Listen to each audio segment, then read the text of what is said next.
Let me take us there. Do you want me to count you in? No. What? Why not? What do I need to count? Let me count you in. Let me count you in. We'll see how it feels. If I don't like it, though, I'm going to make you stop. 3, 2, 1. I can't do it. It feels so manufactured. I can't. I'm here to make this fun. I mean, fair enough. Ooh, I kind of like this. That's because I'm centered this time. Everybody straightens up. We're a professional operation here. This is great. All right, no counting. I'm just gonna do it. Here we go. 1, 2, 3. No, I'm not gonna be able to. Okay, deep breaths. Here we go.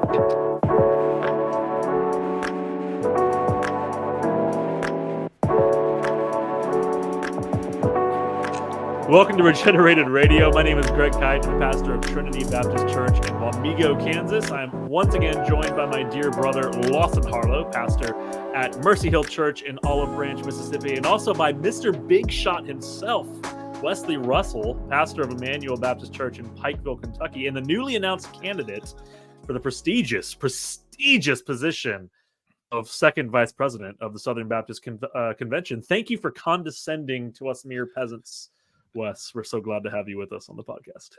Yeah, it's busy times, big schedule. I have the best schedule, but I'm glad. I called it. I called the Trump impersonation. That was that's what I was looking for. Huge. But huge. no, I'll have to thank your guys for scheduling. I don't think anything's going to change. But if I do win, if I do secure the victory, I will make everyone call my wife the third lady of the SBC for now on. So she's thrilled about it as well. Thrilled about it. I think if I told my wife I was running for second vice president, she would be like, please don't do this to us. Like that would be our first statement. Please don't do this to us. Yeah. It's, depending on who you ask, this is a made up position, but it just depends on who you ask. It depends on who you ask. But you sure will look good on a resume, right? Yeah, you get the bully pulpit though. You get to steer some things at the tertiary level of the SBC. Yeah. In all seriousness, though, like if I do get elected, it'll be a really neat experience to just be a part of the Southern Baptist Convention in a way that a lot of people don't get to. So, all jokes aside, I'm looking forward to getting there and voting for you. To be honest with you, because I do think it'll be good. Yeah, I wasn't being a liar when I did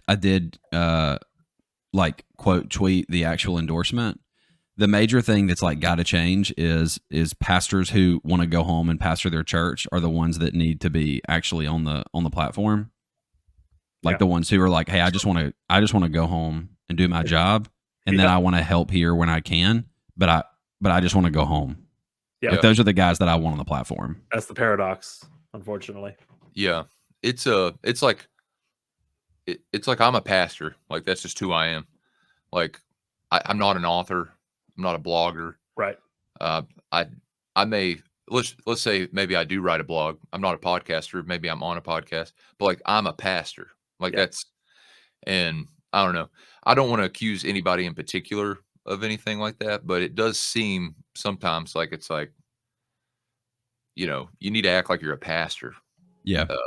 So, for sure. And I try to make that clear in my nomination video that it's like, hey, we're three of the guys I was talking about. Like, it's a glorious thing to go to a back road somewhere and serve 40 to 100 people week in and week out, and you're going to die and nobody's ever going to know who you are. Like, that's an amazing thing that needs to be admired. Mm-hmm. And if the average church in the SBC is that big, is that window, then why does the mass majority of our representation come from way, way above that? So, I was opining that a little bit today, but let's get on into our episode today, because some of that might actually come through maybe a little bit as we talk about this stuff today. But first, a couple of quick points of housekeeping. There are two things I want you guys to know about the next few weeks. Particularly this weekend, you guys can be in prayer for us here at Trinity Baptist Church in Wamego. We are having our conference on the triune God and missions and evangelism. A lot of you have asked me about that on Twitter and other places if that's going to be recorded. And it will be recorded. It will not be live streamed, so you won't be able to find it on there. But you can go and find the Trinity Baptist Church Wamego YouTube page, and we'll upload those videos of the lectures that are coming through to that as soon as they are ready and processed and available. So that won't take very long, but that's definitely a big thing that we want to make sure you're aware of, as well as, of course, the upcoming SBC convention. Obviously, now we have a more vested interest with Wes than we did before. Of course, we had a very vested interest to begin with everything else that's going on with the need to pass the law amendment and to make sure that there's transparency in our institutions and so many other things that are really necessary. And this is kind of an integral year. So make sure you're going to that. But we also may talk about try to find a way to at least the three of us get together at some point. Just, it's a busy week, but we can get together for an hour or so. And then if you'd like to join us or hang out, then reach out to us and let us know. But those are really the only main things that I wanted to talk about before we jump into our conversation today. You guys have anything to add? Anything going on at your churches you want to let us know about? I'd be a no. All right. You guys are not busy. No, We're ordinary. The ordinary. The ordinary means of grace. Okay. Well, good. Then let's jump into our topic of discussion today. This is Ecclesiology Matters Part 2. I don't like this camera angle. It's weird. There we go. It's driving me crazy. So this is Part 2 of this Ecclesiology Matters series, I guess, if you will. We probably will finish and move on to something different after this, but we wanted to kind of get back to the idea of the officers in particular. Last week, when we had our discussion, we really focused on congregationalism as a concept. And, what does it look like for the balance between the elders leading and the congregation ruling? And what does all that look like? And that went really well. It was a helpful conversation. If you didn't get to watch that, please go back and check it out. But for our conversation this week, I wanted to specifically focus in on the officers of the church. And now we're all three very, very hardcore Baptist men, and we believe in two offices of the church. I think this came up last time even as well. There are some people who would argue for the third office. And none of us here, I don't believe, unless I'm wrong. I'm not wrong, am I, Wes? You're not wrong. I know Lawson. Okay, so we're all definitely two offices, guys.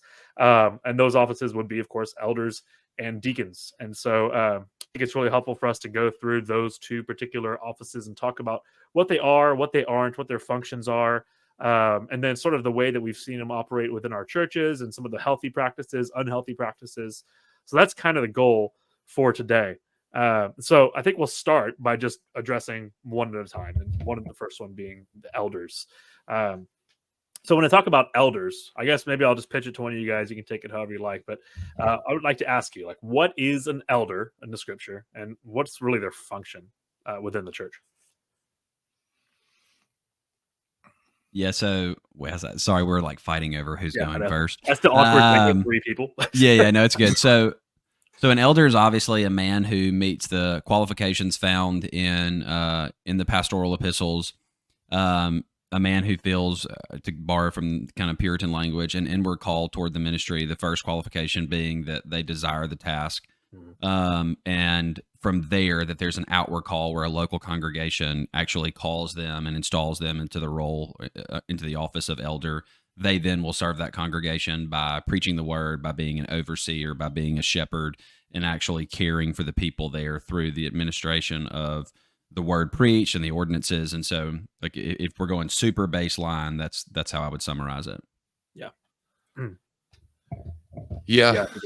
Just to riff off that, I would say that it always starts with the desire. And last conversation I had with you, Lawson, we were talking about hey, if you don't have the desire to be an elder, it's not a shameful thing to stop being an elder or not be an elder. That's Paul's entire language about we're one body, many parts, different functions within the body. Obviously not everybody can just be an elder. And I'm sure we'll get to this later. And I actually think that we're overproducing elders in the American church today. Just if you like listening to Vody Bauckham preach and you're a nerd about the Bible, we're sending you to seminary. It's well, that's just a Christian. It's they're just interested in the Bible. But as far as again, just to kind of go off of what Lawson said, there is a ruling factor to it. Obviously this man desires this. I take kind of the main headline of all of the requirements that Paul tells Timothy to be a man above reproach. I take everything after that is just working out what it looks like to be a man above reproach. Do you have more than one wife? You're you're under reproach. Are you given to greed? You're under reproach. Things like that. But there's a ruling facet to it, and I think it's most, maybe not explicitly, but I think it's most defined in First Peter 5, where he calls the elders to shepherd. That is precisely Old Testament language. You look at Isaiah 44. Cyrus was considered the shepherd of Israel, and shepherds. We use that for the pastoral care aspect of being an elder a lot, and I think it's rightfully so. Care for the flock that's been entrusted to you. Right. But there's a ruling aspect to it. So there's some authority that goes there. So there's a character aspect to it, a calling aspect to it, a ruling aspect to it. But one of the aspects that I think a lot of people forget, and I don't think any of us would be guilty of this all the time, but I have been before, is they're Christians. Like, if you look at what the Bible defines as an elder, it's just like, oh, well, these people act like Christians. Yeah. I mean, these people are who maybe not even exemplify, the greatest Christians. They just have these character traits that every Christian should have. Everyone should have a single spouse. Everyone should not be greedy. Everyone shouldn't be. So I would say a calling aspect, a character aspect, a ruling aspect, and just a Christian aspect of it. Like, you got to be a Christian, and you got to act like a Christian. Yeah, I've actually had conversations with people before who, I'll try to spare some of the details, but people who were previously elders in a church or previously pastors, and of course, a lot of times you get into these situations and they're let's just be honest, they're not very doctrinally minded. They're not really thinking through scripture and what these terms even mean. Like, what is actually a pastor? They just happen to be put on staff at a church somewhere because they had kind of a charisma about them and they were able to handle a bunch of kids. And so they were made a youth pastor somewhere. And then, of course, that church kind of made them into an elder as a part of that without really ever thinking through the qualifications aspect of it. And that's unfortunate, really, and that's not just elders and deacons, not just talking about ecclesiology, but across all aspects of the church. One of the most frustrating things is to know that, we talked about this last time, how there's churches out there who just don't care about their membership roles. They don't really care about whether their members are saved or not, or whatever the case may be. But in this case, you have people who are out there and they'll say something like, well, I'm not a pastor, so I'm not required to be temperate in the same way that they are, or I'm not required to be not quarrelsome in the same way that they are, or not covetous, or whatever the case may be. They'll have that as like a category in their minds, as if there's this base level of temperateness or non-quarrelsomeness, right? And then the elders need to be like above and beyond that. But that's not the case. You made a good point, Wes. Like, that's not the case at all. This list of qualifications for overseers and deacons, which are nearly exactly the same for a reason, it's just qualifications for, well, not qualifications, but it's goals and standards for any Christian really to be able to follow after. So that's helpful. The main difference would be, like, if an elder breaks one of these, especially certain ones, or that becomes part of their identity, unfortunately, like, we will say that they're disqualified to serve as elders, but we're not saying they're not a Christian. We're not saying they're disqualified to be a Christian. So I do, for my own sake, want to make that, like, I want to differentiate, say, hey, like, we're not saying that just like you can be disqualified to be an elder because that's just how Christians act, you're disqualified to be a Christian. There is an emphasis put on, like, hey, these have to be kept, in order to hold this office. Yeah, that's good. Yeah, and I think if we're thinking about the office in and of itself and the qualifications that are mentioned there, the pastor is to be is to exemplify those. And I don't think that that's a point of overstating, a pastor's Christendom, right? Like, that we're demonstrating a deeper level of fidelity. It's really just an aim to follow the Lord and follow the Lord faithfully. But we have to be able to say with the Apostle Paul, "Follow me as I follow Christ." And if we can't say that, then we probably aren't meeting those qualifications. That isn't an assumption of perfection, right? Like, there's going to be moments where every pastor who meets the qualifications for elder is going to probably sin in such a way where one of those qualifications are touching the sin committed. So it's not this idea of a perfection inside of the pastoral office. It's instead a general manner of life that they really are conducting themselves in an upright way where they are above reproach, and really not only just above reproach, but even above reproach by those inside and outside the church. One of the things that I think is really important and something that is really often overlooked is that a pastor really should be respected to some degree in the entirety of the town in which he pastors.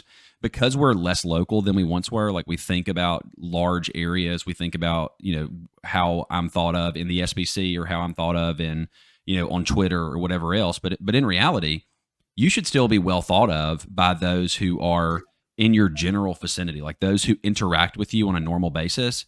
Right. Should not be surprised when they find out that you're a follower of Christ, and in particularly that you're a pastor, and you should, in your conduct inside of that public arena, lift Christ high by the way that you carry yourself. And so I think there really is when we're thinking through the call to ministry or fulfilling the qualifications for elder, we have to think about it internally inside of the church and also externally, that if you're going to be thought of poorly in the surrounding area, it has to be because of your witness of Christ, not the conduct of your character. Yes. Yeah, that's really good. That's a really helpful qualification actually too, because I think so often you get people who don't want to cause any problems or like to stir up any trouble, for lack of a better term. And I think there, of course, there's always a balance, there's a middle line in some of these things where we don't want to intentionally fall on the side of like, hey, we're going to try to stir things up just for the sake of being controversial. Absolutely not. But also, if you're never ever making any enemies, you're never making any statements that offend anyone, you're probably not really preaching the gospel right. In a real effective manner. And a lot of times, so that's of course not a 100% of the time thing, but it's certainly something to keep in mind. So. Wes, your camera's working again. Yes. Awesome. So, yeah. You were frozen for like a solid, like your spiel that was very good. You were frozen and you were like this the whole time, and it was pretty funny. But everything you said came through, and it was excellent. Yeah. Cool. The content did not match the picture. Although I'm not sure I can hear you. Can you? Yeah, I was just leaned back. Gotcha. Okay. Yeah. So another quick thing then with that is how are we differentiating between these two? Because we obviously we're going to continue on with like what is the elder's function, what are they doing, but what makes an elder different than a deacon then? Yeah, so the major distinction is going to be twofold: authority and able to teach. Yeah. There really is not a whole bunch of major differences between the deacon and the elder's qualification aside from those two things and the desire specifically for the task. So if we're thinking about the office of elder, we're thinking about an individual who we are setting up and installing for the sake of overseeing the congregation, of making decisions and leading in the preaching of the word and the observation of the ordinances. The deacons aren't gonna necessarily have a hand in that any further than they are based upon just being a congregant, right? But their difference is going to be that their aim is going to be to serve the body in physical ways so as to relieve weight from the elder, so that they will be able to devote themselves to the preaching of the word and to prayer. And I would add into that, right, specifically spiritual care. Like I think all of that really goes hand in hand. And so deacons, and I'll tell you, I kind of started off with the idea that I was going to isolate the ministry of deacons specifically to widow care. And I think that was a failure on my part, that I think it needed to be broader. It's not less than that, but it is more than that. And so I think the considering how deacons can serve the body so as specifically to relieve the weight that is on the elder actually does play a role in their office. Yeah, that's really helpful. And actually, it's kind of what I wanted to get at, because what the qualification is, you get into Acts chapter 6, where you have that it's not desirable that we should leave the word of God and serve tables, right? Is the what is that, Acts 6 2? And so as you're reading through that passage, and you're seeing that these men, these apostles, as they're functioning as the core elders of the church, and they tell the congregation to choose for yourself these other men, these deacons, so that they may serve tables, so that we might focus on these particular things, and that is the ministry of the word and to the prayers. So as we consider those two things, then like that's where I want to go next. We'll come back to the deacons in a little bit, but for now, let's think about what those two things are. When we say the ministry of the word, like that seems to be the primary task and office of the elder. So what exactly makes up the ministry of the word? Wes, maybe you can start that. Yeah, that's a pretty open-ended question, Greg. Sure. Give me Yeah. your take on it. Yeah. As far as handling the ministry of the word, that's basically what you wanted me to answer, right? Like, what does that look like? Yeah. Yeah. Yeah. Well, you can't just say it's preaching. I can't remember who did it, and I don't mind saying names. I just can't remember who did it. It's one of my friends before I got off Twitter. They took that as, hey, we literally, like, we just preach. Like, that's how we shepherd people. Like, that's how we care. And this person's been a pastor longer than I have been. I'm much older than me. And they were essentially getting at, like, they don't do pastoral visits, or, they don't do home visits because they're caring for their sheep in the pulpit. Right. So I do think it's important to push back against that, because I certainly don't see that. I think that's hard to make a case for in First Timothy and Titus and Acts 6 and First Peter 5, that this person is removed, right? Because if you look at Acts 6 specifically, what was the purpose of the deacons, right? It was so that we didn't have to go about serving tables, quote, so if you think about this in the retrospect, it's like the ministry of the word does start first and foremost in your preaching. Like, I don't think anybody would disagree with that. Well, actually, that's not true. There's a lot of people who would much rather their preaching suffer than other things suffer. I have to take that back. But first and foremost, we have to recognize that God has given us the grace of a deacon, or of deacons rather, to serve those tables and to care for those people, so that we can give time to diligently study the word, as we're going to give an account for everything that we've taught in church and everything that we teach elsewhere. To move on from that, the ministry of the word's super important, because that's the second thing. Like, if you look at First Timothy, we have to manage our own household, and it's directly tied to managing the household of God. So, a plug for family worship here, obviously. Yeah. But I mean, the ministry of the word first and foremost starts in the Catholics got it right. Yeah, the little church. You know what I mean? Your home, your family. Then it goes to the pulpit, and then it does bleed out into all these widows and orphans, and it bleeds all over the place. I'm going to throw out a cliche here. A faithful pastor's entire life, every nook and cranny of it, is the ministry of the word. Like, that's why we exist. And we have been blessed beyond measure to have a calling and a desire given to us by God to do that. I know it's super vague, but when I think of that aspect of my ministry, I'm constantly trying to push myself to your whole life, 24 hours a day, 7 days a week, 365 days, and an extra in a leap year, is the ministry of the word. Like, this is who you are. And I know that modern culture said, hey, your identity is not a pastor. It's like, sure. But on one thing, it is. Like, this is who I am. This is who God has made me. And I know that just sounded crazy liberal. This is who I am. You can't tell me otherwise. But yeah, so I think of the family, I think of the church, I think of pastoral care wise. Have you been reading your scriptures enough? You wouldn't think this is a problem for pastors, but it is. Have you been reading your scripture enough that when the drug addict is breaking their parents' heart for the 19,000th time, and it's 3 a.m. and you're over at their single wide trailer, do you have the word of God hidden in your heart to strengthen and embolden? So it just leaks out into everything. And I know it's vague, but that's where I'm at in my walk as an elder right now. Is like, hey, everything is the ministry of the word for you. Like, yeah, I literally couldn't agree more with the idea that it really is the whole of your life.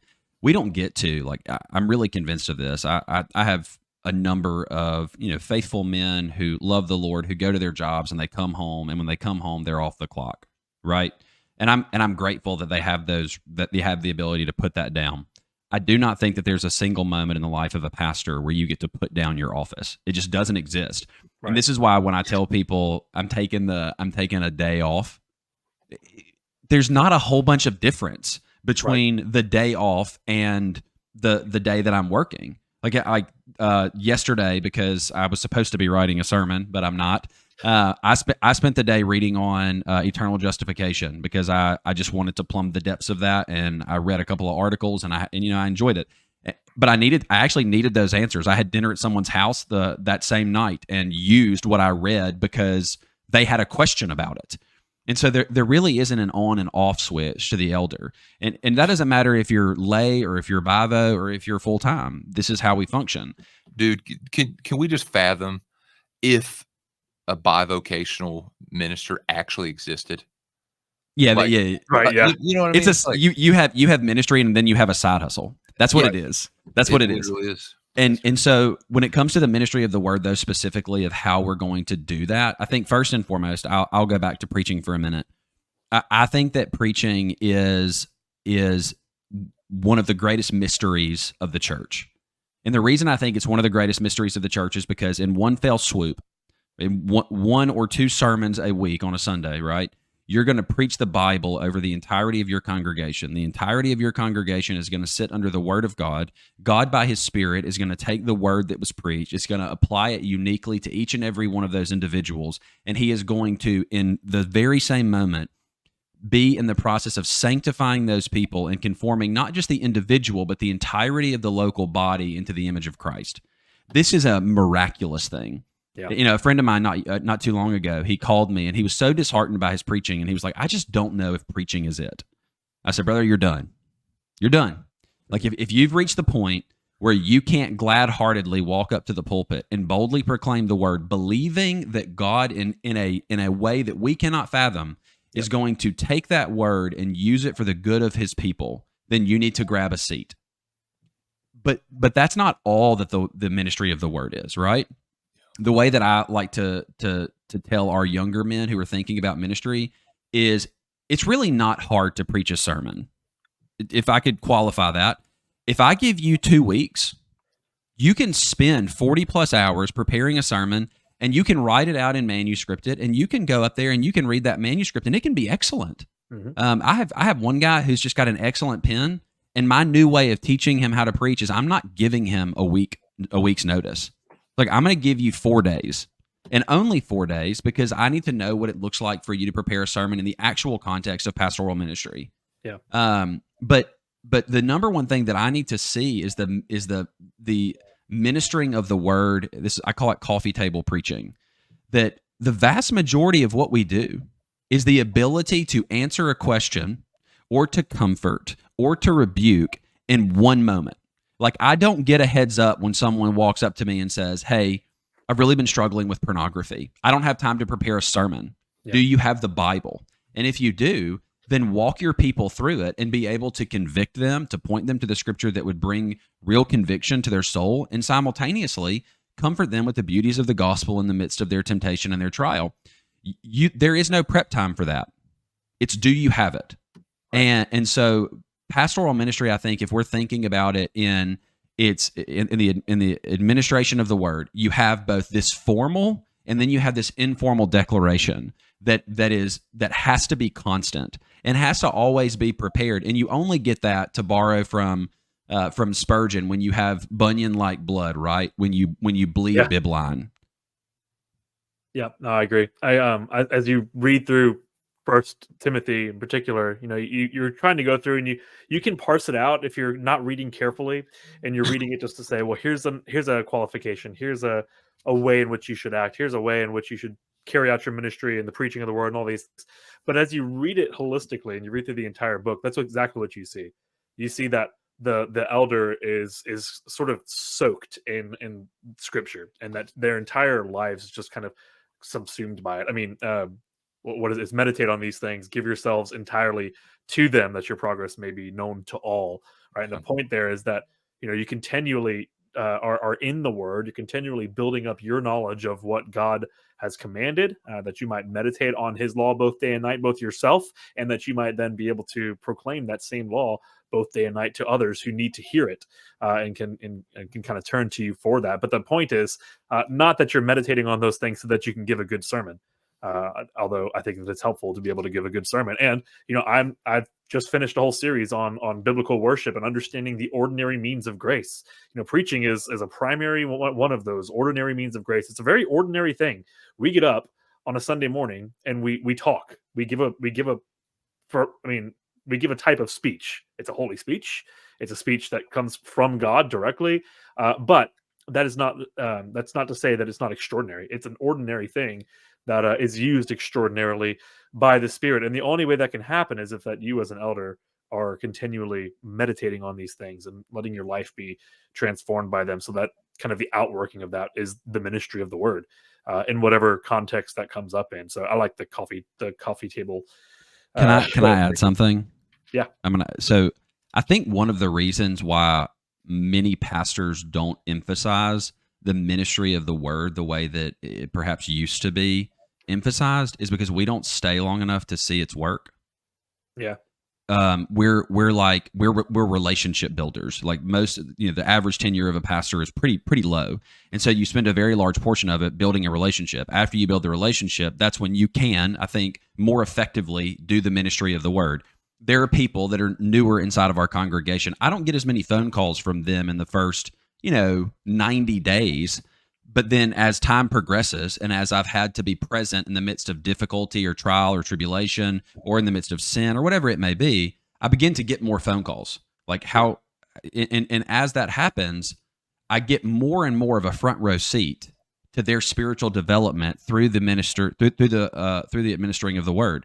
I've got one lady in our congregation who I've got to watch over her couple of years of walking with the Lord. And there's just moments where I'm given a glimpse, and I'm thinking of her specifically because she regularly recounts to me every year that it's her, for instance, 9th birthday, right? She's been a Christian for 9 years. Nice.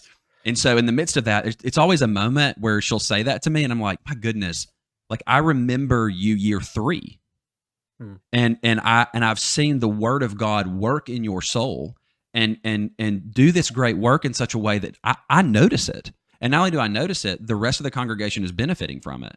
And so, I think pastorally, one of our great failures, or in general, is when we don't stay long enough to see the Word do the work. We affirm, right, that the Word does seemingly, it works thoroughly, but it does often work slowly. And as it works slowly, we're able to see little glimpses of that. But when you stay for a long time, you get to see the compounding ramifications of your ministry of preaching the Word, whether that be in the pulpit or at the coffee table. Yeah, that's really good. Let's move forward a little bit here. I'm sure we can probably Sorry. talk about this no, this is like, we could talk about this all day, frankly. And that's good, but I think we can move forward. I do want to address one thing really quickly before we move on to deacons. What are some of maybe the false understandings of what you think people have in their minds, at least, that an elder should be doing that you may have seen in churches that you've been in the past, or even expectations that have been levied on you or that you see that are not biblical, or maybe are not healthy for the pastorate? Have you seen anything like that, or is it something that's common to you that you've considered before? Either of you? Yeah. The main thing is, and it's so funny, I was late to join you all because I was here with one of my deacons. We were just chit-chatting about this thing. Like, elders are not event planners. Oh, preach. Yeah, man. Jeez. We are, I don't know what they're teaching in church administration nowadays, but you might as well just go to a resort somewhere and figure out how they plan their event schedules throughout the year and how they market them and things like that. And listen, I know Gregg has a marketing background. I know that I have a video marketing background. They're great skills to have. I'm glad that I have them. But it's really not part of my pastoral call at all.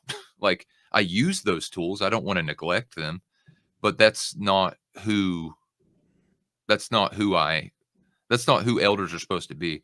We're not supposed to have the next big thing.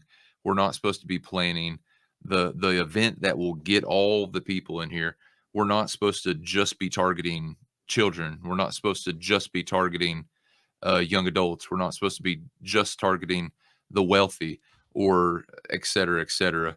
And I won't go full in depth on this, because I think every elder who's watching this just was like, yes, Yes, really. we are. We are, Wes. Because we're just not event planners. Like, we're preachers, we're shepherds, and we're rulers, regardless if that makes you uncomfortable. That's just who God has called us to be.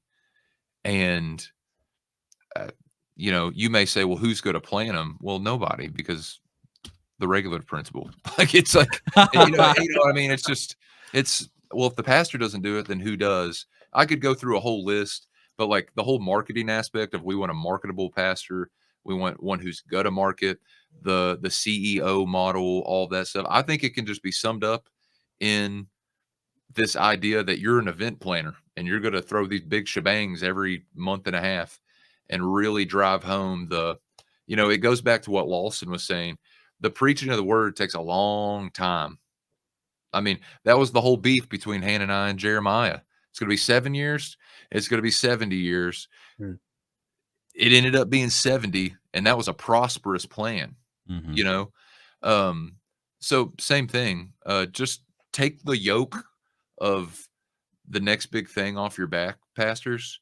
Preach the word faithfully, week in, week out. It's better to have 6,000 mediocre sermons than 18 home run sermons every so often.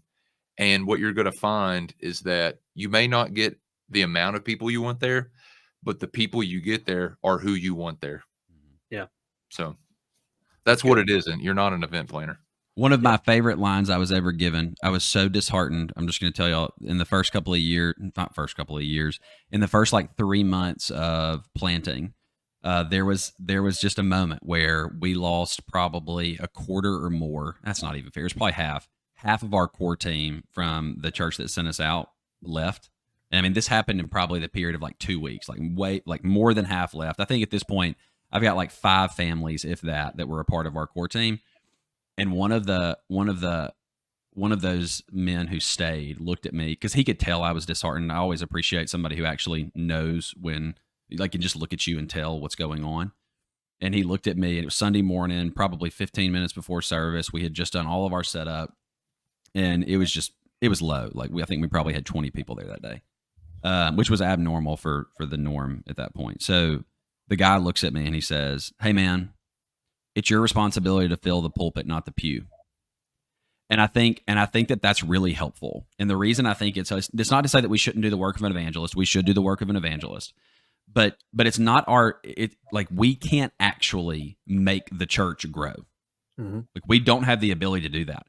It's so clear that that Apollos watered. Paul sowed, Apollos watered, but God gave the growth. Right. And it's Christ who builds his church. And so I think that one of the primary things that we have to be willing to say is, it's my responsibility, first and foremost, to care for the saints who are here. Secondarily, it is my responsibility as a Christian to do the work of an evangelist. But I do not have the ability to grow the church in a way that is authentic. Right? I can change my methodology to such a degree that we're doing full-blown seeker-sensitive, draw them in to the best of your ability, but really provide them no substance whatsoever. You can play those games, but you're not going to bring about real growth. And so I think when we understand that it's not in our ability to grow the church. Instead, it's a dependence upon Christ. It's a dependence upon the ordinary means of grace, that those things will come to fruition, that really has to be laid hold of, lest we become either, like Wes mentioned, event planners, or we become really just these individuals that their sole purpose and the only thing they care about is, can I get 1 or 2 more people in the door, which isn't a bad thing. And I don't want to, categorize it as necessarily bad when we have more people show up. By God's grace, right? The church will grow. But when that becomes our singular goal or aim, I think we've compromised what the actual call of the ministry is. Yeah, for sure. That's the one that I was going to say, really, was just the idea that we have to somehow be the ones who are doing all of that. I also think that if I was going to kind of I have to sort of improvise now because you guys took mine. Because the marketing thing is a big one too. Wes, you're right. Like that's something that I've done for a long time. Is just Dude, working you graphic shared a design and- meme. You shared a meme one time that said the pastor's wife's face when she has to tell her husband that he's a pastor, not a marketer. yeah, Dude. or not a graphic designer. Dude. Oh yeah, graphic designer, which I think you're a very good graphic designer. I think I'm a decently good graphic designer, but it still hurt. I mean, that meme still just right in the jaw. That's true.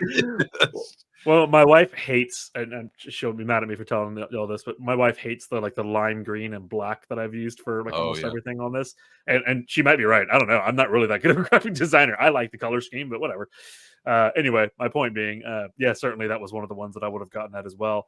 But yeah, I think that another thing to keep in mind too is that just like pastors are not meant to be like masters of everything in the world.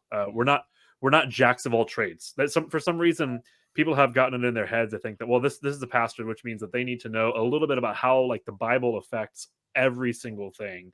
And while that's somewhat true to an extent, and that we understand that all truth flows from God, and that we pull from the Bible as our sole authority for all these things, and that we can inform our expectations around things regarding any particular situation using the Word of God. It doesn't mean that we're somehow like we understand everything about everything. And that comes to the fore in a lot of places. It comes to the fore whenever you're trying to have like conversations with people about their hobbies. It comes to the fore whenever discussing employment.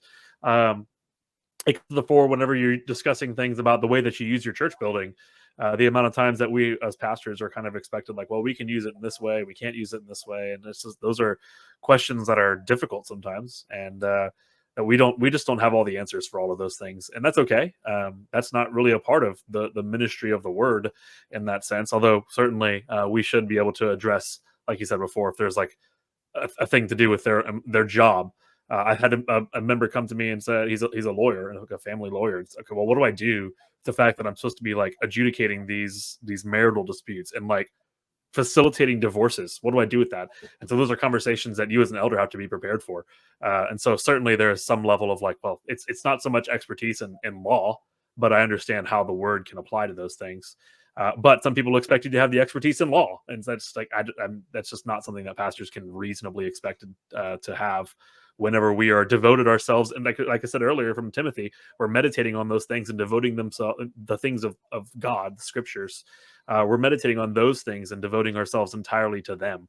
I'm not looking up legal codes. I'm not looking up, I don't know. There's a bunch of different examples I'm sure I can come up with. But yeah, we can't be jacks of all trades. We are masters of one.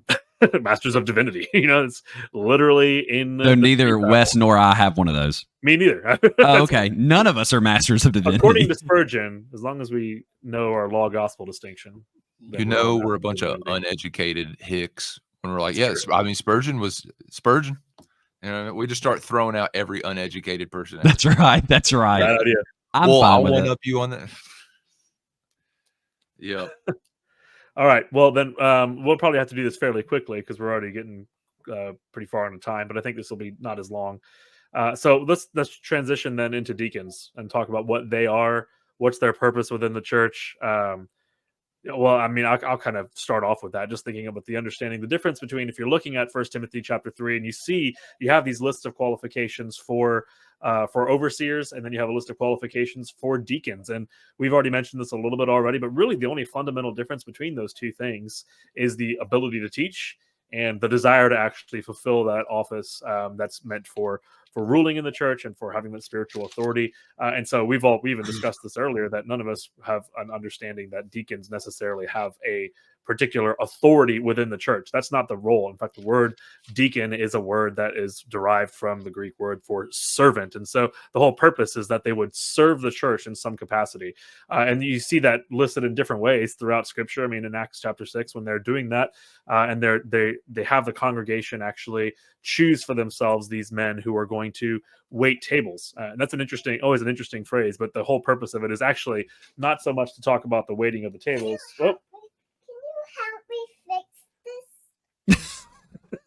Yes, this is exactly how this should go.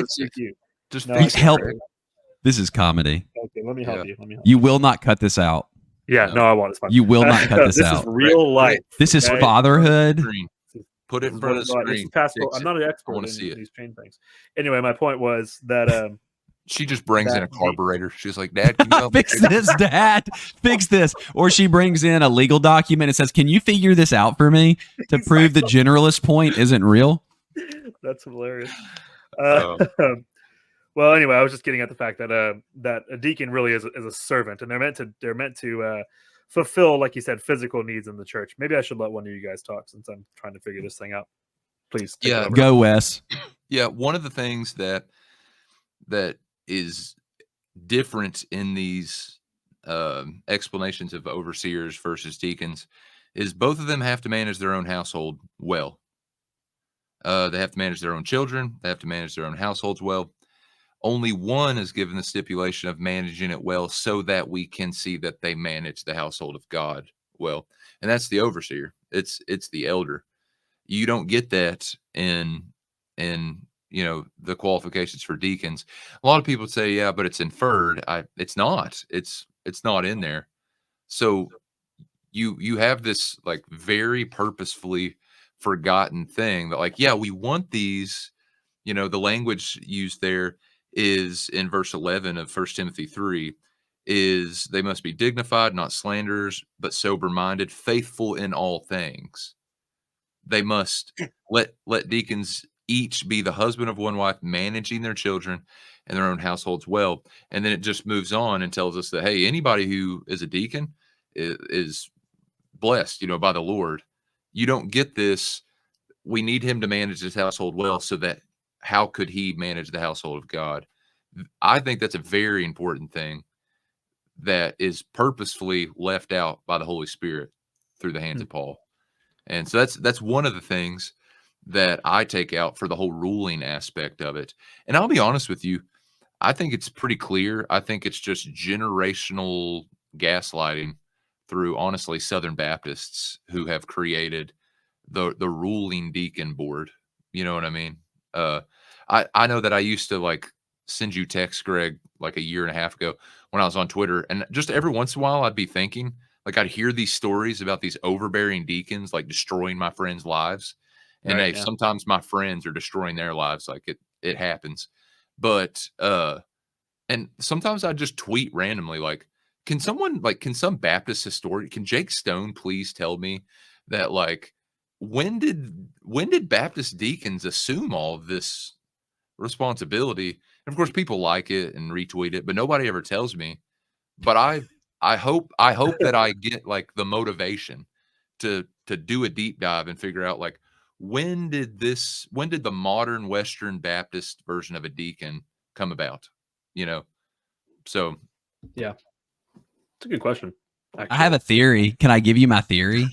Please. Okay, so this is not an answer. This is a theory. Okay. And I actually think it has something very much to do with the fact that we stopped raising up elders from amidst our own congregations. Oh, yeah. And so because of that, the deacons then were the ones who were going to be there after the next professional pastor left. And so they had to pick it up and say, okay, this is how we're going to govern from this point forward because all we have are people who come in for 2 years and then depart. That's a theory. I mean, I don't know the actual hardline answer, but I think that that's a solution to the problem. It's a bad solution to a problem that should never have existed as that normally plays out. It also just popped in my head, Lawson.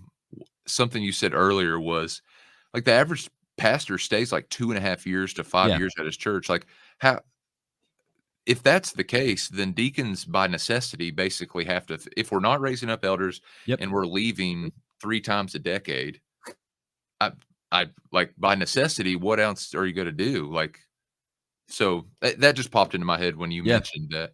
So, yeah, that's probably right. Actually, I think that Piper actually addresses that a little bit in his Brothers We Are Not Professionals.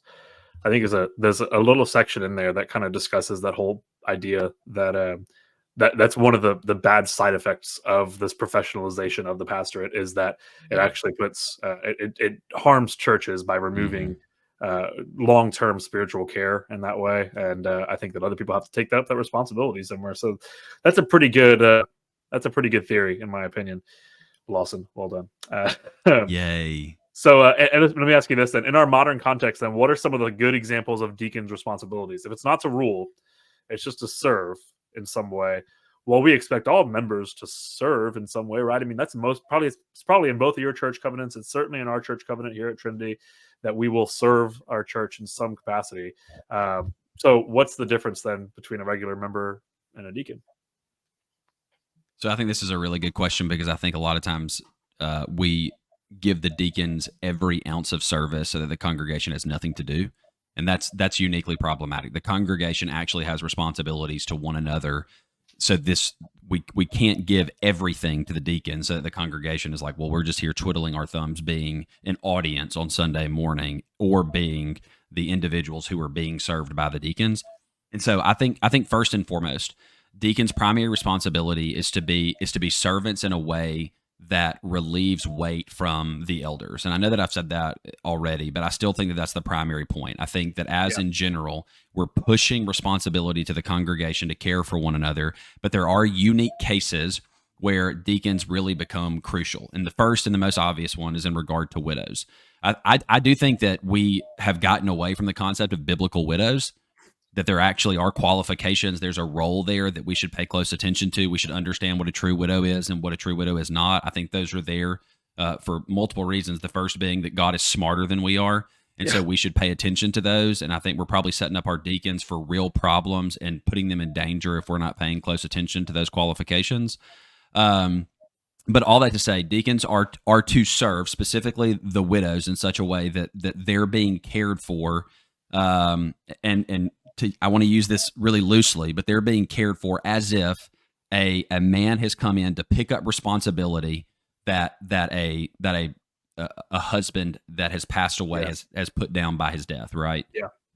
And so I think we have to be willing to set them aside as that, specifically if they be qualified widows, and then to care for the physical needs of the congregation and the body as a whole. So if there's things that have to take place to maintain where you're worshiping, or to govern making sure that particular people who are in need, like benevolence cases and things like that, I think we do well to hand those things to deacons. And the other way that I would say, and this one may be less obvious, but this is how we use deacons in our congregation. I use deacons largely to get the temperature of the congregation. Like, the congregation elected these men. They set them aside and said, these are the men that we want to serve us. So if you're looking back at Acts 6, where you have the Hellenistic Jews saying, hey, we're not being represented well, and then the whole congregation selects people, the idea is that those Hellenistic Jews are now going to be taken care of, that they have a representative, for lack of better terms. Right. And so I think that, like, before we do anything that's going to make its way to the congregation, we grab deacons and we say, hey, will you read through this? What do you think about this? What are some things that we might have overlooked, and how can we do it better? And so I think that's a major use of them as well.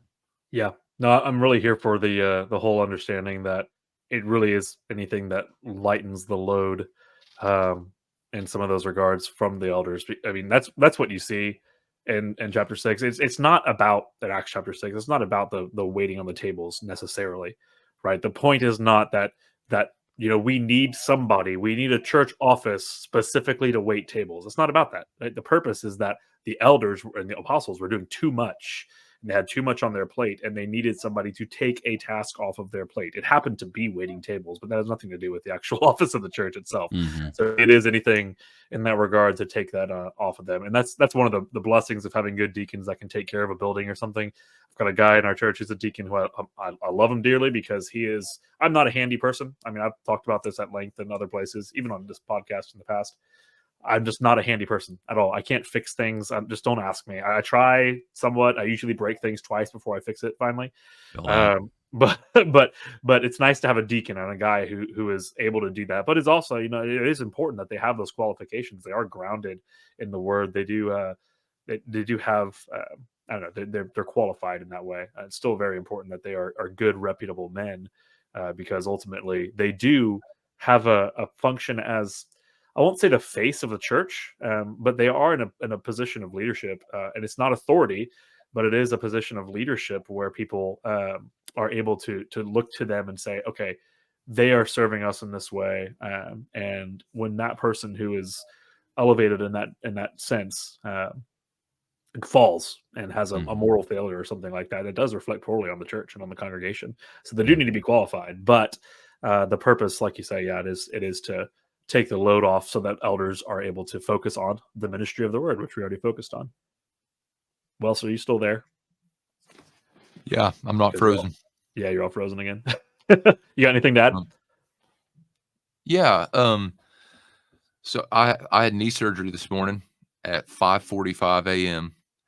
and Roger Williams strolled up. I got in a gown and was sitting there waiting to get back for them to put me under. And 5:45 a.m. Roger Williams, a deacon at my church, strolled in, just wanted to pray with me and talk with me and serve me, and then make sure Elena could, help get me in the car and push me out and just take a load, literally help take a load off my plate.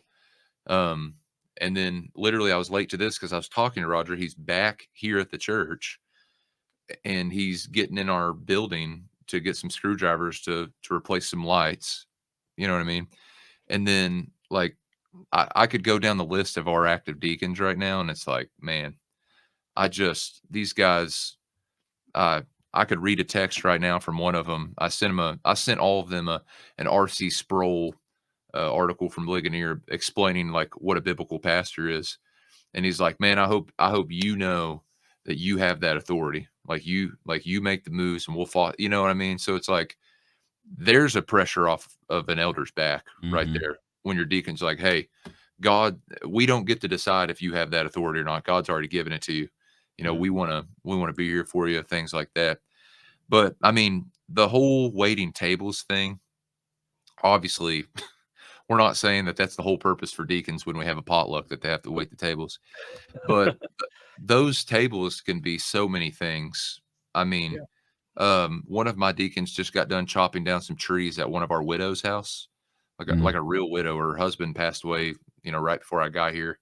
She's single, lives in a big old home, and she came to me and said, hey, I know you have a chainsaw. Can you come up and cut this sometime? I knew I was having knee surgery here soon. Normally, I don't mind at all to spend an hour and a half cutting tree. I mean, we sit for a living. You know what I mean? We sit at our desk, we sit at our homes, we sit at other people's homes, we sit in hospital, we sit for a living. So it's like, yeah, of course, I just couldn't do it. I mean, I threw that out to my deacons, and it was like fist fighting over who's going to chop this tree down. Those are your tables. You know what I mean? And some of your deacons, like Gregg, you mentioned you're not a very handy guy. That's how your deacons are hopefully going to look. Some of them are going to be handy. And when the church lawnmower breaks down, they can fix the carburetor. And some of them are going to be nerds. And when we're trying to figure out what the best property insurance to get is, they're going to say, no, I figured this out. And, those are the tables we're talking about. Yep. Amen. This is so true. The one thing that I would add to this that I think is really helpful is, you see the deacon who showed up this morning for you. I think that's such a blessing. That's a big deacon W. The one thing that deacons don't do is deacons don't give you permission to not show up. I've seen, like you mentioned earlier, if I'm going to spend 40 or 50 hours a week preparing a sermon, I'm devoting myself to the ministry of word to where I don't have to be present. Your deacons aren't responsible for filling your office. You actually do still have to show up and still have to be present. You still have to make your way to shepherd the people. And I do think for a period of time, deacons kind of became a catch-all for actual elder responsibilities. Yeah. And that's what they can't. You should never put that weight on them. Let them be what they are and do their jobs excellently. And that requires you to do your job. Yeah. Yeah. No, that's massively important. And it's to your point, Wes. It's the failure of a lot of Southern Baptist churches even today, where we just have this deacon board that ends up being a group of people who have felt that they've been given some level of leadership and authority in the church, and yeah, I mean, and frankly, they kind of have to have assumed it because of the revolving door of pastors that they have. And I mean, how many churches do you know that this describes? And it's unfortunate because the biblical model is so beautiful, and to see that there's a man who has been, or not even just one man, but a group of men who have called by God to function in the ministry of the word over a congregation of people, but that is such an all-encompassing task that they need help. And God has, just as he always does, he provides a helper. God provided a helper for Adam. He provided a helper for Moses. He provides a helper for pastors and this deacon, the diaconate. And so we ought to be grateful for deacons first and foremost, and we ought to make sure that they understand that they are appreciated, and we ought to make sure that they understand their roles well, because a lot of times if we don't as elders communicate what their roles are well, then they will, because they're servants, and it's out of a good heart. And I have another place that I want to go with this in a second, but because they're servants out of a good heart, they're going to try to assume more than they actually need to assume. Deacons should be servant-hearted, and they should desire to go and help wherever they can. But sometimes that can encroach upon, like, well, this actually is the role of an elder. They need to be doing that thing that you are trying to incorporate, and maybe you're trying to take it off of his load. But no, like Lawson said, that actually is your role as an elder. So there's that. I forgot what my other point was, so I'm just gonna leave it at that. I know. I feel bad about it now. Oh yeah, I'm just gonna say that, like, I don't even feel like I do this perfectly whatsoever. In fact, most of the time, this is the opposite turn of phrase here, where we have the deacons who are very servant-hearted and want to do that. A lot of times, your elders are going to be that way too, and they're going to start to do things and try to pull things in that overburden them, because they're like, well, I can do it. If I just knuckle down and like white knuckle it, I can actually do this other task as well that really a deacon ought to be doing. But I'm going to do it because I'm a servant-hearted guy. I find myself doing that all the time, and my wife will tell you I do it way too much, and I put too much on my own plate because I find myself trying to coordinate XYZ when a deacon really ought to be in that role. And so that's one of the benefits of having a good, proper biblical ecclesiology. And having good deacons and good elders who understand their roles well, who understand what God has ordained for his church, it's going to function in a much more healthy way for both the deacons and the elders themselves. So, yeah, and there's like few. No, go ahead, Wes. This is something you talked about last week. Like, your members aren't being confrontational when they ask you theological questions. Like, yeah, Jackie, who's going to listen to this, Jackie is a charter member at our church. She was a little girl when she joined our church when it was first started, like 190 years ago. And she'll listen to this, but like my first or second, like when I got interviewed here, I met with the whole church like over a week, like meetings after meetings so everyone had a chance to meet me. And of course, Dale Chrisman asked about Calvinism, and Dale probably will watch this too. Like, Dale immediately was like, "Are you a Calvinist?" You know what I mean? And I just answered him. You know what I mean? It's like I could have just been like, "Well, I mean, it depends on how you define." What do you mean when you say that? Yeah, it's like, well, but it's like, no, man. Like, I believe these scriptures, and I'm like bound to these scriptures. You know what I mean? And I love what Dale said. Dale said, "Oh, you're a Baptist." I was like, "Oh yeah, there you go. This guy's good." But one of the things, like 3 weeks later, Jackie came up to me after a Wednesday night. She said, "I have a question about Romans 8 and 9. I said, "Oh, well, join the club." She said, "Do you think that God predestines people to be saved and others not to be saved?" And I said, "Well, it certainly seems like that's what he's saying." And she said, "I think so." And she just walked away. I mean, she literally just, I think so. She just walked away. You know what I mean? Yeah. And the reason I bring that up is I could have just folded and been cowardly. I'll be the first to tell you, if anybody local in Pike County is watching this, there's so many Reformed Calvinist pastors here, like, but their churches don't know. And I've seen them lie. They may not say no, but they'll figure out ways to say that they are without really saying that they are, right? And Lawson, this will come full circle. Lawson, you last week was like, hey, when your congregants ask you stuff, like most of the time they just want to know. Yep.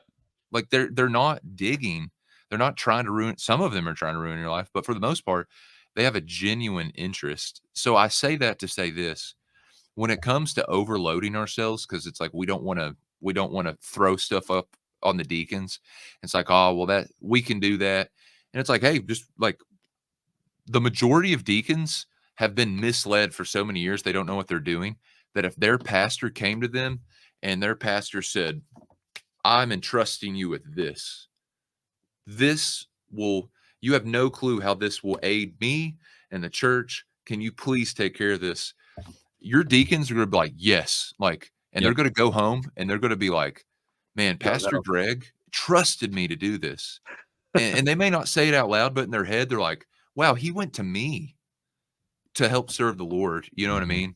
Yeah. So I know that was a stretch of a correlation, but it's like, hey, your members aren't trying to get you, and your deacons probably just need a little guidance. Like and they want to help.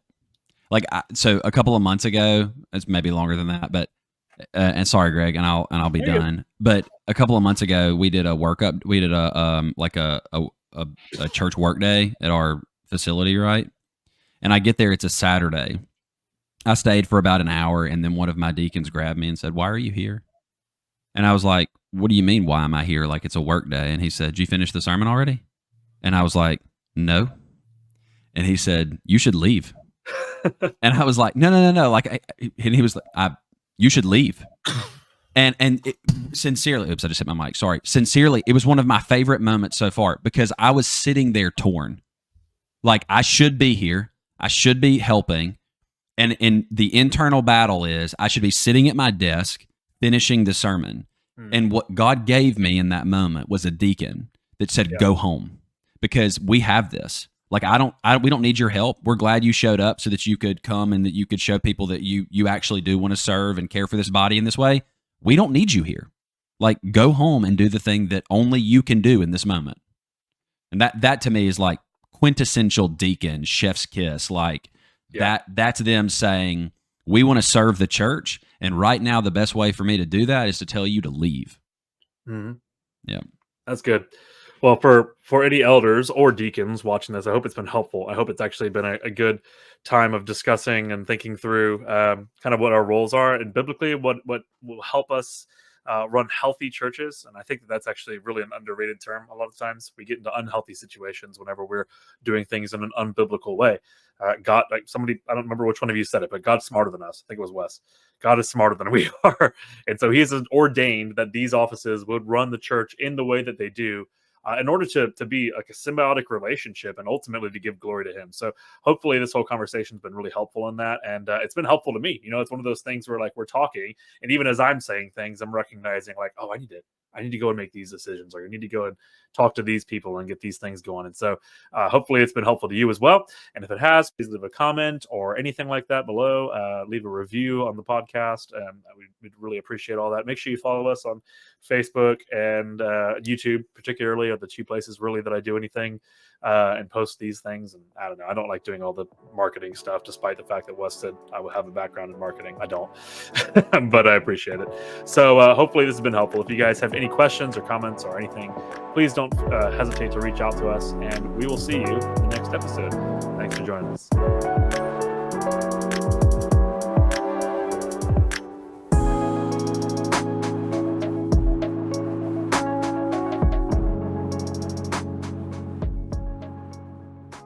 Ruling authority at all. Hey, actually, for real, before we get into this, because I need to know if, in case I have a visceral response if someone says this, which I know where you are, Greg, but Wesley, we don't believe in female deacons, do we?